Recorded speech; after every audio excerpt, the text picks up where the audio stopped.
Era 28 de julho de 1938. Este foi o último dia do maior cangaceiro de todos os tempos, o Lampião. Talvez poderíamos dizer as últimas horas. Afinal, foram poucas as horas de vida de Virgulino Ferreira da Silva, o maior e o mais famoso dos cangaceiros, de alcunha Lampião.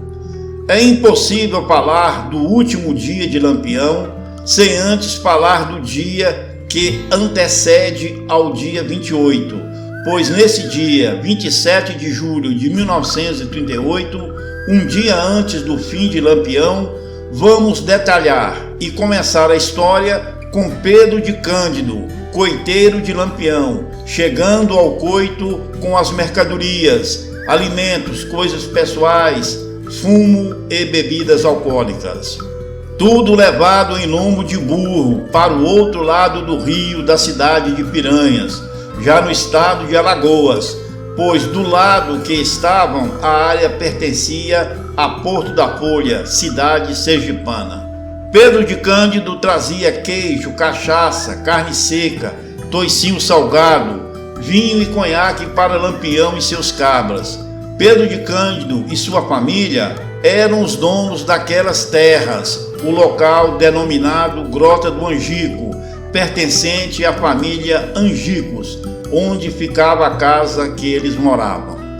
Pedro de Cândido chegou com as mercadorias e foi recebido pelo cangaceiro Zé Sereno, que não estava nada satisfeito por estarem ali na grota, pois achava o lugar perigoso. Parecia uma cova de defunto e com apenas uma saída. Zé Sereno já havia advertido Lampião.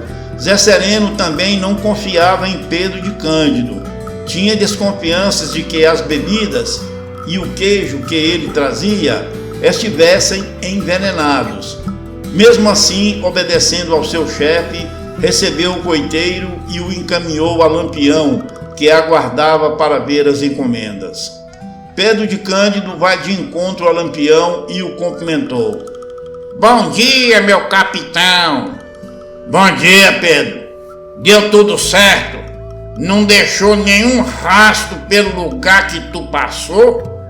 Não, meu capitão. Só o Joca Bernardes ficou assim meio desconfiado por causa da quantidade de queijo que eu comprei dele. Mas o Joca é coiteiro do compadre Curis, que é gente nossa, tem problema não.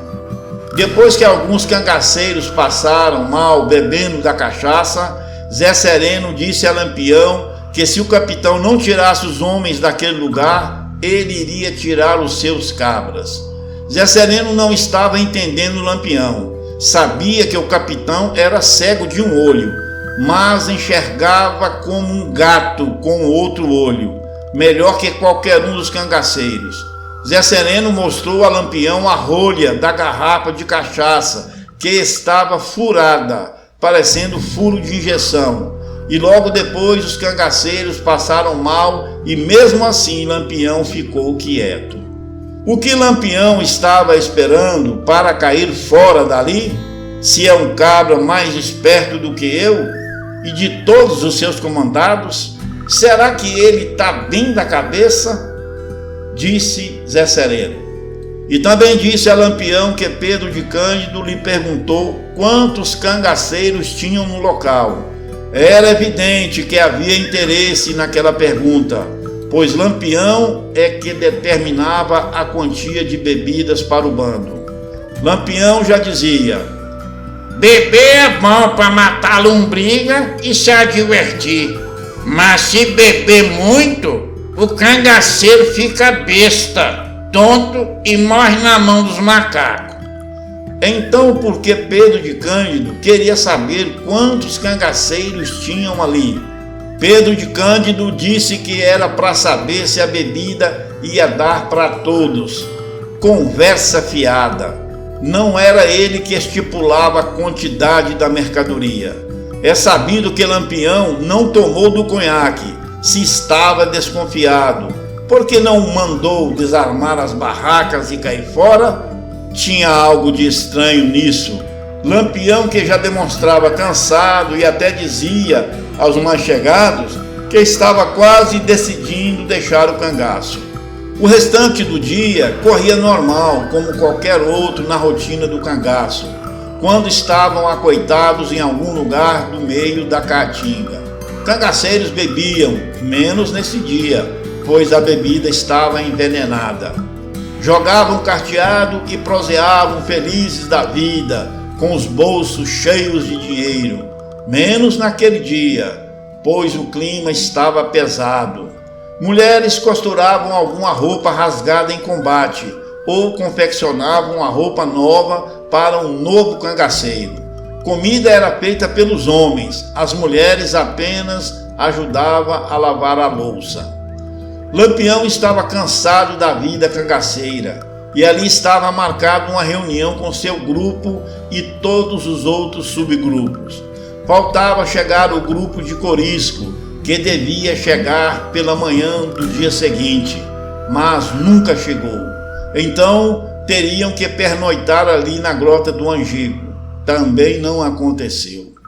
Do que se tratava aquela reunião, só Lampião sabia. Alguns achavam que era um plano para ele pegar a volante de Zé Rufino, que não dava trégua, parecia obsessão. E olha que Zé Rufino foi sanfoneiro, amigo de Lampião, bebiam cachaça juntos. Outros achavam que Lampião iria largar o cangaço mesmo. Estava estampado na cara do cangaceiro maior, pois se achava cansado para continuar a luta. 20 anos no mato, correndo, guerreando, dormindo em cima de pedras, sem paz, não é mole não. Mas a verdade ele levou junto dele para o túmulo. Na Grota do Angico, Lampião contava com 35 cangaceiros, dentre eles Luiz Pedro, Mergulhão, Elétrico, Quinta-feira, Zé Sereno, Balão. Mais outros 24 deles conseguiram escapar da morte, mas 10 deles foram mortos junto com Lampião. As notícias dizem isso. A mulher de Lampião, Maria Gomes de Oliveira, a Maria Bonita, e os cangaceiros se revezavam para vigiar as estradas. Zé Sereno, o mais preocupado, espalhava seus homens nos arredores do coito.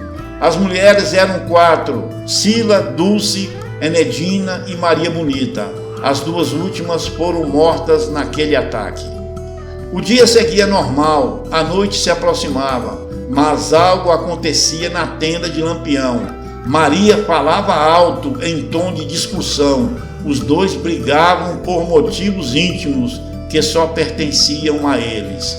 Existe um relato de um cangaceiro sem nome, o que dificulta a veracidade do relato.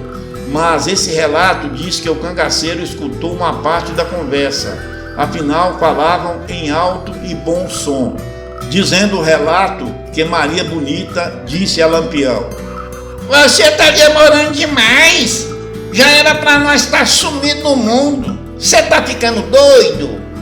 Quer que os macacos matem nós, é?" E então Lampião respondeu: "Fala baixo, mulher. Quer que o mundo saiba do nosso plano? Tenha calma. Só precisa de ver umas coisas aqui e nós vamos." É pena que é apenas relatos. Não são provas de nada, mas é melhor que relato de cangaceiro que se entregou.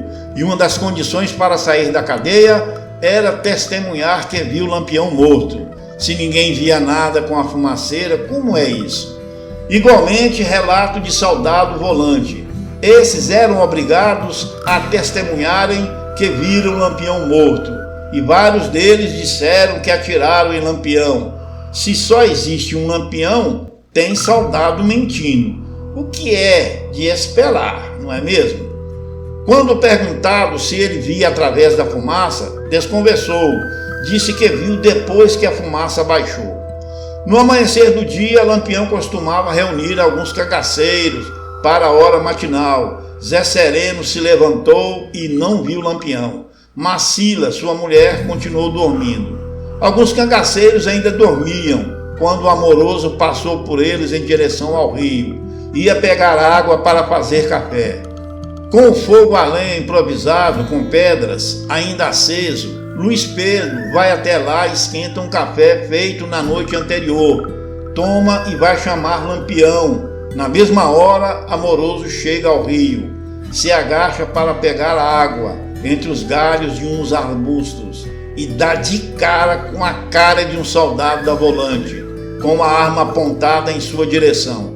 Amoroso corre em rumo ao acampamento gritando como louco: "Os macacos! Os macacos!" Então soou na gruta o primeiro tiro dado pelo soldado Abidon, que avistou Amoroso, mas não o acertou. E a partir dali, gritos de dor e desespero ecoando na grota do Angico, misturando-se com os sons dos tiros de fuzis e as rajadas da metralhadora do tenente João Bezerra. Quem acredita que Lampião ficou na gruta, mesmo com as bebidas envenenadas que o coiteiro Pedro de Cândido trouxe e que ainda perguntou quantos cangaceiros estavam na grota? Ou se acreditam que Lampião não esperou amanhecer e sumiu no mundo, abandonando o cangaço, já que tinha fazenda em Minas Gerais? Diga a sua opinião nos comentários. Se você gostou do vídeo, dê um joinha, compartilhe com seus amigos, se inscreva no canal e veja a próxima história clicando na tela. Grande abraço a todos, porque eu fui!